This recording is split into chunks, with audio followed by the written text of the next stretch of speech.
to Funnel Reboot, the podcast that shares ideas on how to upgrade your lead generation. Here is your host, Glenn Schmeltzley. Hey, Glenn here. Welcome to Funnel Reboot. Today, we're going to see what data on our leads is available to us by talking with the CEO of a tech company. First, I would love to hear from you on what you think of these shows and of the different types of people that we want to interview. If you know someone who we should talk with, please go ahead and get in touch with me on social media or leave a comment on the listener feedback line 613-703-7073. Before going further, I want to make clear that technology vendors that come on the show are not sponsors or affiliates. They're simply here to give you a broader perspective. To today's show, we've been talking about how information has been declining with Apple and Google taking away cookies. But there's still a good deal of information that prospects give you when visiting your site. If you use this information in the right way, instead of annoying them, you may actually provide an experience that tailors how they're treated in such a way that may pleasantly surprise them. We all use our analytics packages and look at top-line numbers for activities, but it's not often that we drill down to the individual level. This is where we can learn about how our site is or isn't working for those who visit our site. My guest is a longtime web programmer and entrepreneur. Freelancing in his first few years after school, he found himself helping multinationals with their websites, including finding out what they could about who was on those sites. Seeing company after company wanting the same thing, he set out to build some analytics tools to fill these needs. In 2014, he co-founded Leadboxer, a tool that examines a website's visitors to give insights about if they are ready to buy. And beyond being a technology geek like me, he is a father of two and a strong proponent of causes like fighting the disinformation surrounding the Russian invasion of Ukraine. He spoke to me from his home office near Amsterdam, the Netherlands. Let's go listen to Wart Fransen. I'm glad to welcome Wart Fransen. Welcome, Wart. Thank you, and thank you for having me. Sure. Tell me about the company that you founded. I founded a company called Leadboxer.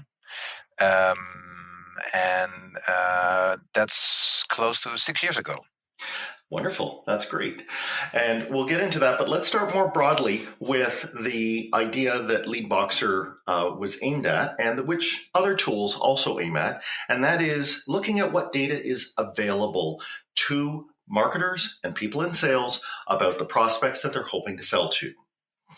Let's maybe roll back a little bit in history, shall we?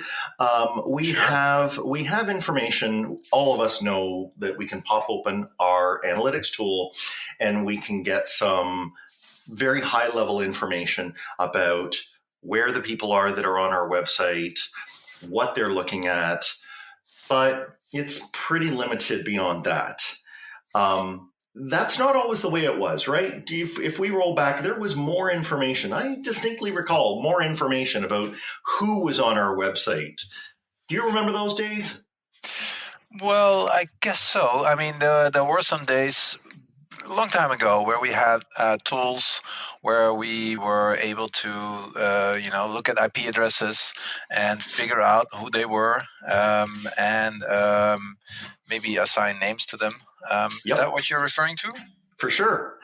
Yeah, it was gold. Especially I remember people who, and this is in a physical office setting, would be from sales and they would walk by and if we mentioned, this company was on our website, well, that would get sales all excited and they would, race off and see if they could maybe take action on that.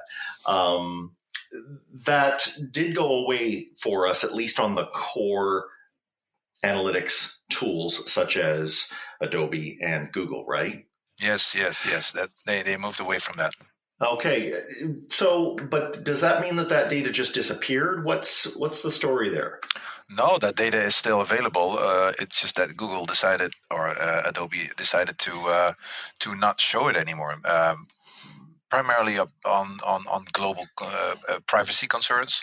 Yes. At least that's what we assume, because there's no real law prohibiting from finding this information and using it in your marketing and sales. Yes, and this maybe has been so long ago for some marketing departments that they might scratch their heads at wondering how they would use this information if it were available. So can you help us understand maybe what you might do differently if you knew more about the people who are currently, in orbit around your company, whether it's receiving an email from you or being on your website? What does that kind of allow a marketer to do if they knew that stuff? Many different things. It depends a little bit on who you are, because there's many use cases or solutions to work with that data. Obviously, you have just simple lead generation. Which new client or which new prospect or which company is visiting my website. What pages are they looking at? But also, like maybe your existing clients, are they looking at? Are there upsell opportunities there because they are looking at products that they're not already having? Yes. Or even customer support or success.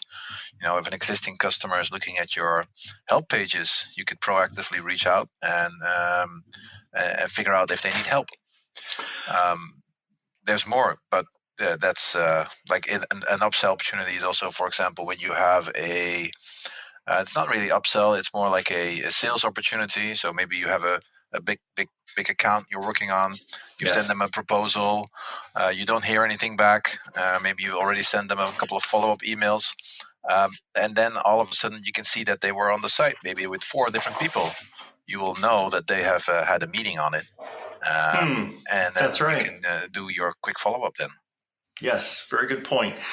These companies that are identified, we can also take the information that's publicly available on them, and when we straddle both pieces of information, we also can get some aggregate information that helps us think about who we're really reaching with our marketing, right?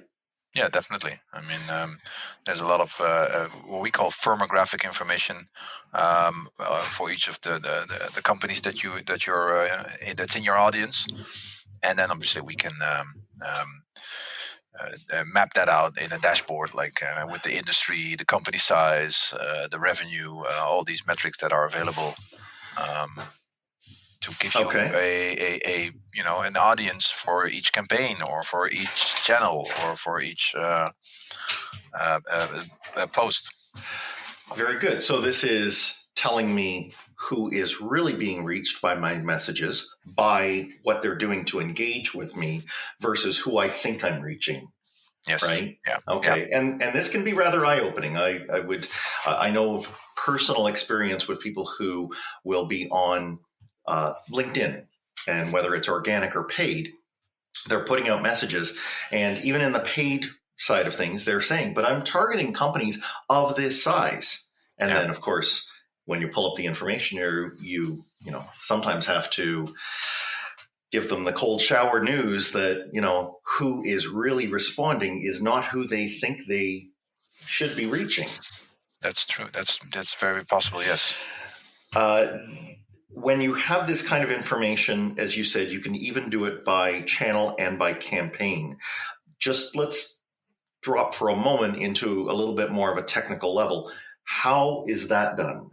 How am I able to instruct a third-party tool that when I'm reaching a person, it's with this particular campaign message and I'm trying to target them in this particular way? Right. So in most cases, at least that's how we do it. We use also the UTM tags, right? The original Google tags that everybody should use at least in their campaigns. Yep.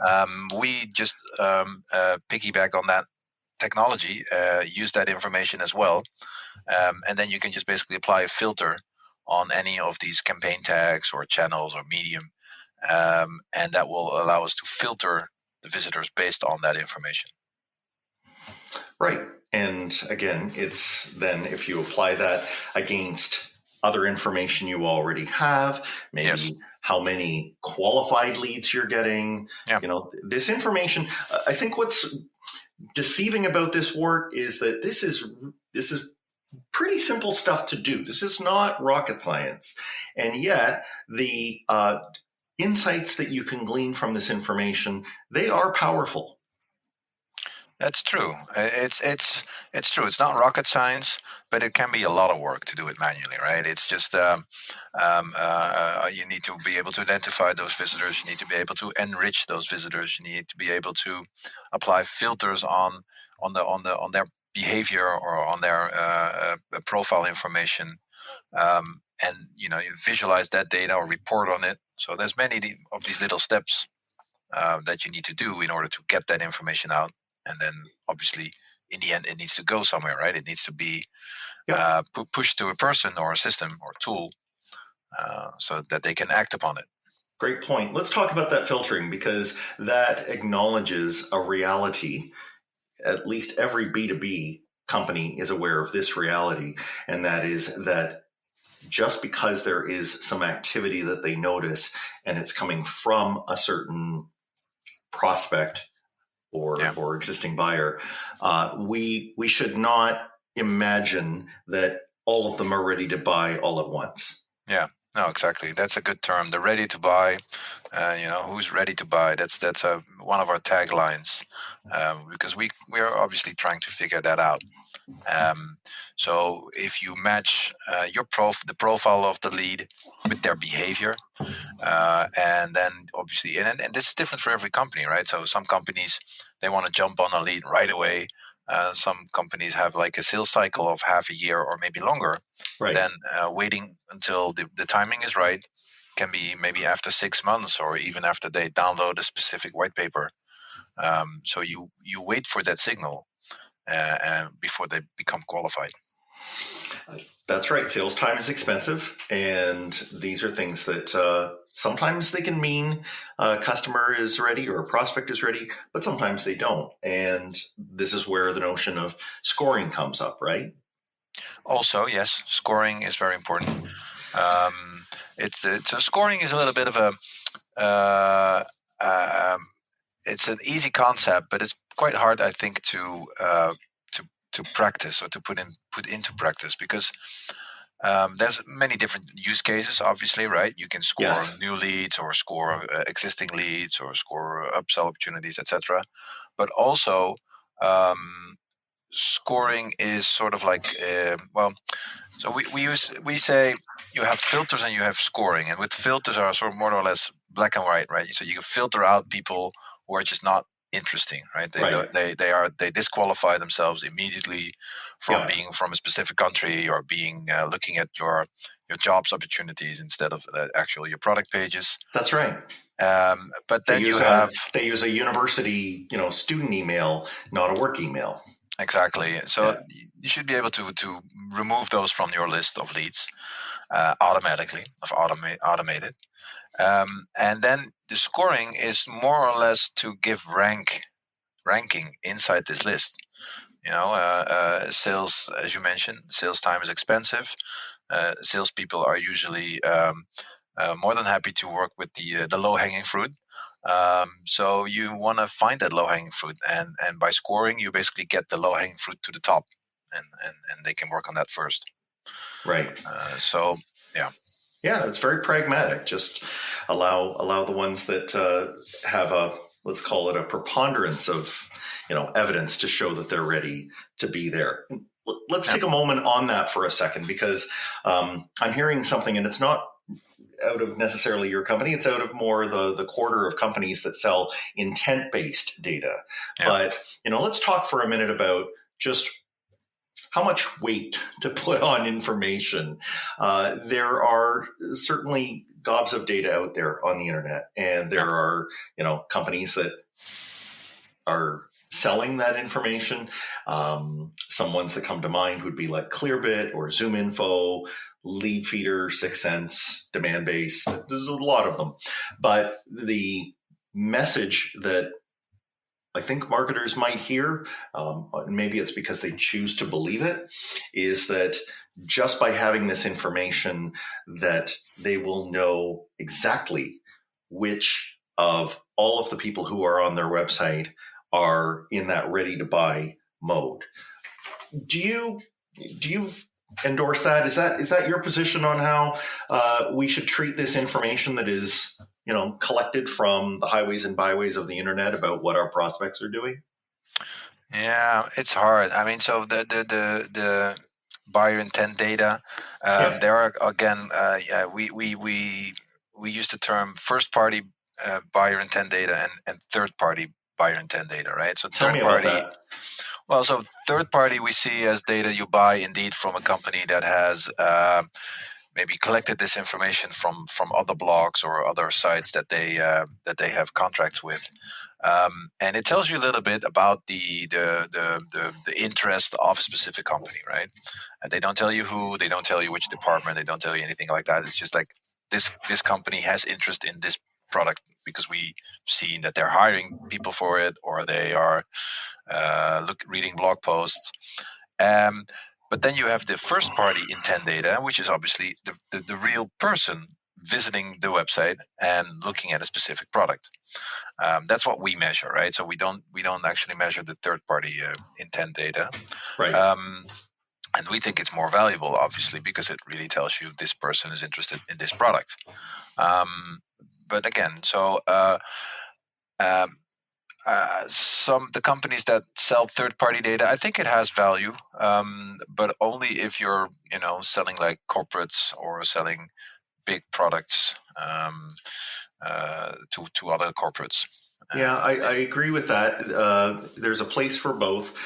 In the case of third party, if let's say your objective is to reach higher in the funnel up to points before they even know that you exist. So maybe they're just looking at the entire category of your product. It can serve as a early detection. But let's not ignore the things that are right underneath our noses, because we're chasing those ones. And if I'm right, the price point at which some of these third-party tools go is just in another league from the type of budget that you need to implement a first-party solution, right? Oh yeah, no, for sure. These tools, they ask, they usually have like large contracts for years, and they sell to banks and to sell to large organizations. And your philosophy just on tools in general is not that you should believe there's an all-in-one, or that's necessarily the destination that a marketing or a broader revenue organization needs to chase, right? You acknowledge that there are customer data platforms out there, but you don't think that's the be-all and end-all of how we're supposed to structure our stack.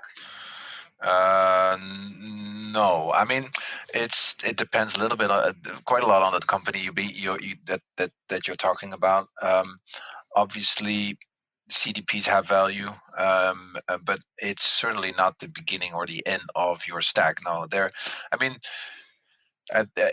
you have the philosophy usually. Well, there's usually two streams, or I'm not sure what the right word is. So you have the one-stop shop solution like HubSpot or ActiveCampaign or any of those big platforms that now have been building out their features and their solutions, and they say, well, you only need us. You can ditch all the other tools, right. And that might work for some companies. It is a bit of a lock-in, and it is of course a risk that you're taking because you have all that data in together. I'm sure there are benefits also. But again, the other philosophy or the other way of doing it is doing best of breed. So you find the tools that are best in each of these categories, and then you connect them all together with the CDP, and that's usually that brings in that you can really fine tune it to your specific workflow, your organization, instead of being forced into a HubSpot workflow. works out. Yeah. There may be a little bit more work on sourcing those tools, but you can, configure, thanks to APIs, you can configure them to talk to each other. Exactly. And there's many companies out there that just can't switch. They have like a custom built CRM, or they have their own tools out there that just don't easily connect to other tools, or can be replaced. Right. However, it seems like you believe that, and what I've heard that your organization practices is that you'll test different tools and go into a tool with it in mind that, we're going to try this. We're going to see how it integrates with the rest of our stack. But if it's not working for us, we'll switch it. Yeah, that's our philosophy. That's just the best of breed. We'll find the tool that does the work, and it also changes over time, right? Sometimes we realize where you should not be focusing that much on automated sales and more on direct sales, and then we'll switch tools based on that. Yep. The stack is not something you set and forget. No, exactly. Let's talk for a minute about, you've talked about pulling in information that's, available right inside of the requests that somebody makes when they come off a website. But it's important to just not stop at saying that, or stop at putting these into like a table. Talk to me a little bit about how you think algorithms can play a role in helping that overworked marketer, and how software tools with algorithms, can actually bring the information, sure, that's sitting in tables, but can make it more meaningful and, do things to it that will save the marketer from starting at row number 1 and going all the way through the list down to the bottom. Right. So you mean like the workflow that we envision for marketeers? Yeah. Right. Sure. Yeah. So it's in a nutshell, what we say is the first step, of course, is to measure everything you can. Right. All the interaction between your audience you should measure.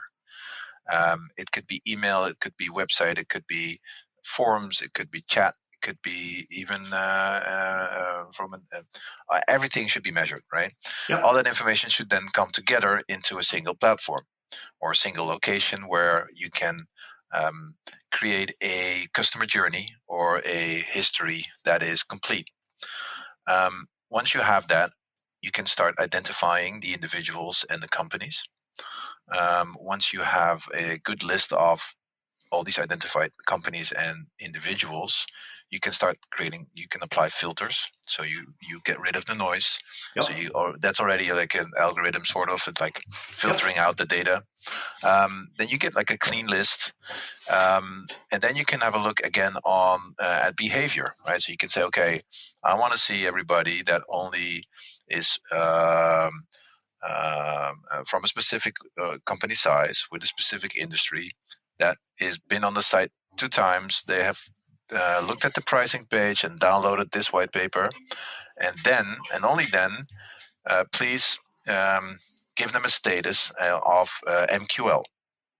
Right. So that's step 1, and then very often, so you can then automate that and say, okay, this MQL, because he's based in Florida, should go to the Florida sales team. So you can route the lead like that automatically.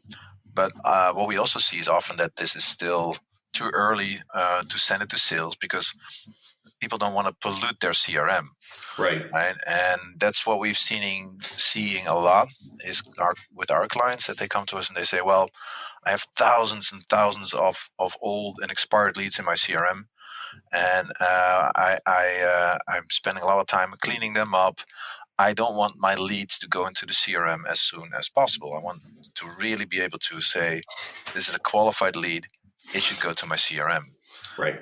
And that's where we are now more focusing on also is the lead management part of this, right? So you have this big pile of leads, you filter them, you score them, you qualify them, and then there's a little bit of a lead management workflow before they actually go into the CRM.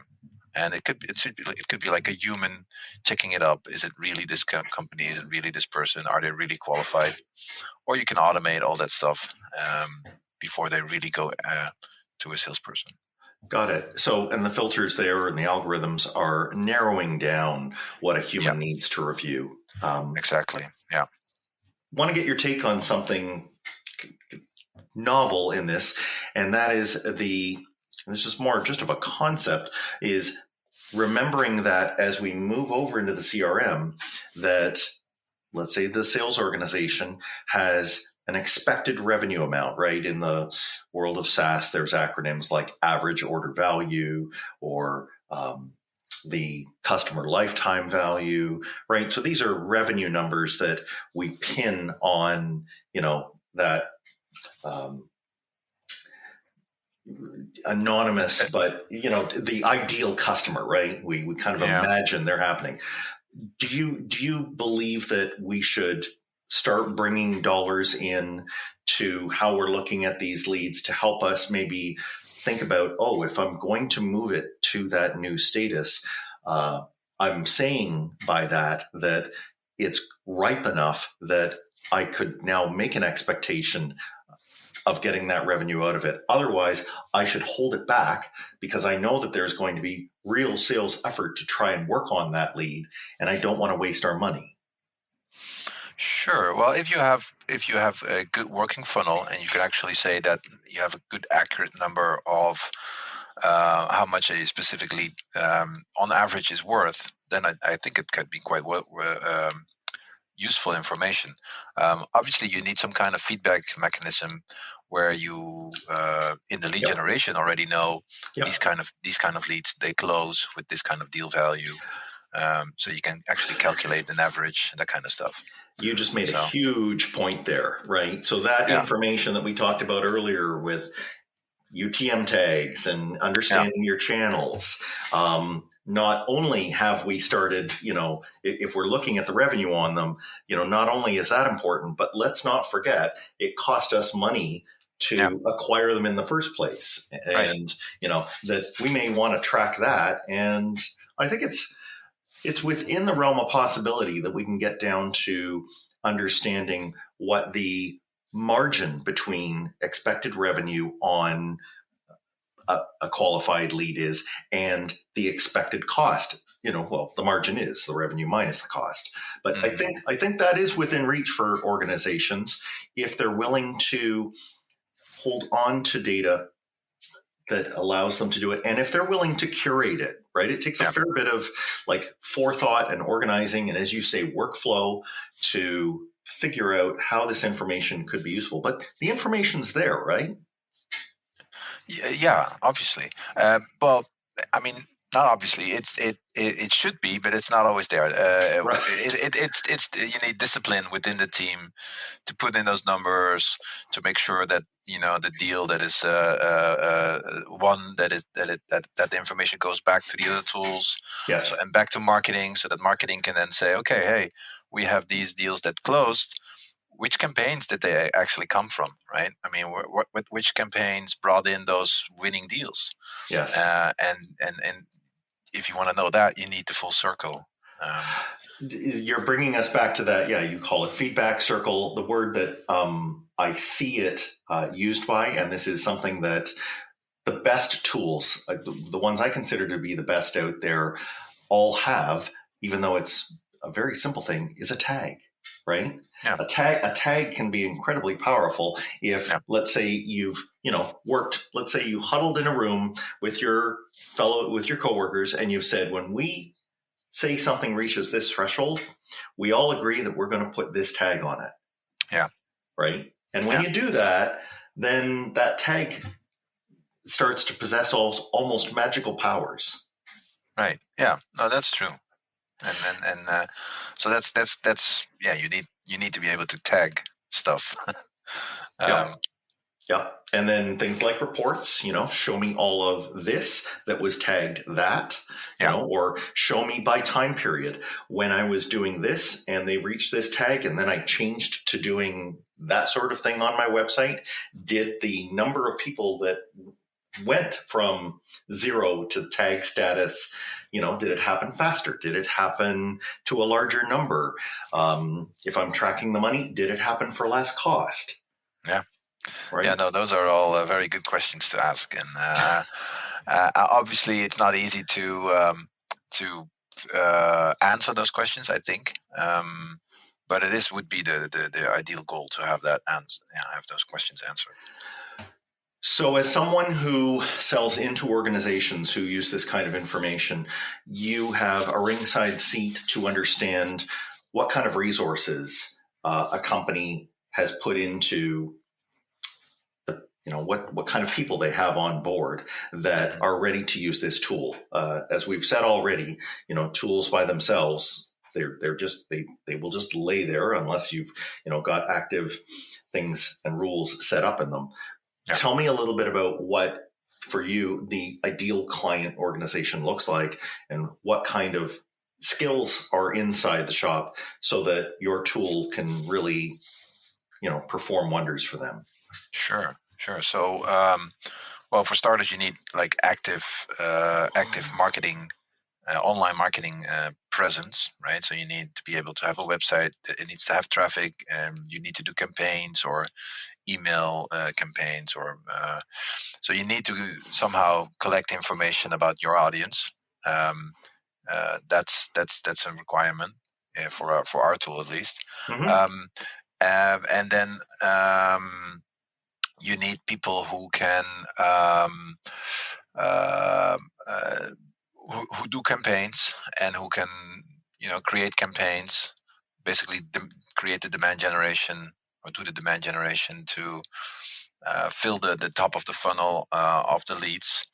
Then you need people who, at least to start off with, to be able to configure the workflow, look at the organization and map that out in a workflow.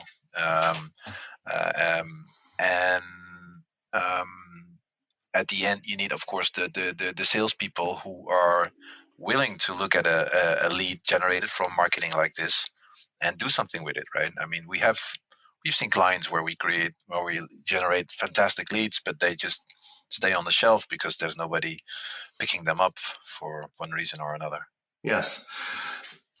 One group that you didn't mention in there, but I know in the past has been needed by some organizations to do this, is we used to have what were known as BI people, right? There used to be people who were always slaved to large databases and writing SQL. Yeah. I'm sure you would welcome those people as they, come into play on working for a company where LeadBoxer is used. But am I hearing by its absence that you feel maybe we're getting to a point with the tools that the tools don't require that technical expertise, that the tools can actually break things down so that a non-technical person can do most of this? That's a good question. It depends a little bit also on the size of the organization, of course. We work with all kinds of sizes, but the main component for us is SME, small medium enterprises. Yep. BI is absolutely valuable, but it is only, I think, valuable if you have various data sets that need to be connected that cannot be connected easily, right? So obviously everybody knows tools like Zapier, so you can connect your marketing and your sales teams, tools like that really easily. Yep. But if that's like out of scope because you have this big client databases and this big Oracle databases, then you need obviously a BI guy or a girl or a person to make that all work. And then I guess as we're talking about what's needed today and maybe not several years ago, in terms of volumes of traffic to a website, it used to be thought that you had to have tens of thousands of visitors a month for data like this to be useful to you. Do you think that's true, or are you being used by clients that have smaller volumes and they're still getting value out of the first party buyer information? Yeah, no, absolutely. It's we have clients that are extremely happy that I only have like 10 visitors a day. because Okay. because they also sometimes they sell like machinery for millions of dollars of contracts, right? So one lead or one client is already fantastic for them if they get it out of the website traffic or somehow. So I think the better way to see if it's valuable or not is looking at your deal size and your deal cycle, right? So if the deal size is large enough, like let's say a couple $1,000 at Yeah. least, and if the deal cycle is longer than say a few weeks, Yeah. then it's really valuable. I mean, if you're selling like iPhone cases, then Right. there's no use for this kind of information. Right. So if the deal cycle is long or the deal amount is high, then even small volumes are justified. Yeah, exactly. Yep, that makes a lot of sense. Wart, you've given a lot of information, and I hope that people have found it useful to just start thinking more about how they can enrich their data and get more from various sources, and that they should use various sources of information. If they wanted to find out about your tool and what it does, how can they do that?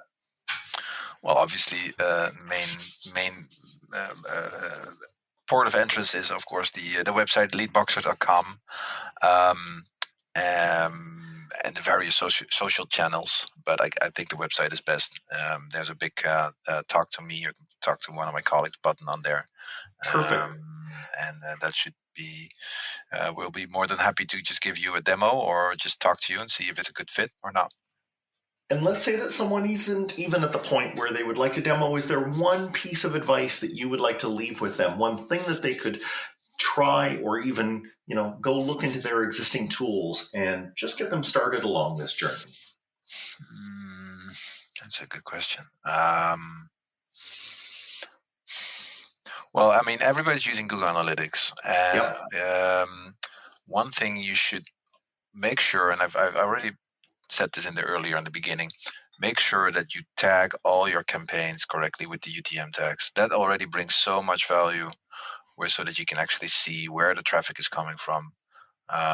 It will tell you already which campaigns work, and they will tell you already which mediums are working. They won't tell you which kind of clients or which kind of people bring you in, but it will tell you, the amount of people. Right, and it can whet your appetite to understanding how once you've tagged something, then you are able to swivel around and look at it from that perspective. And it's much like what your tool does. It just does it in a different way. Yeah. So in those tools, it's all anonymized and aggregated, right? Correct. And we focus on the individual. Right. And we all start at the aggregate, so we had better have that nailed down. But once we are ready to move on to the next step, like individual data, then we can speak to folks like yourself. Yes. Well, I'll just finish by saying thanks so much for talking with us today. Yeah, nice talking. Thank you. And to the listener, I want to thank you. And if you know someone who is toying with the idea of enriching their data, I encourage you to share this episode with them, find out what companies like Leadboxer out there do. And I hope that you came away with something that you can put into your funnel that makes it even better. Thanks for listening. Follow the show on Twitter @funnelreboot. If you like what you have heard today, please consider leaving a review wherever you get your podcasts.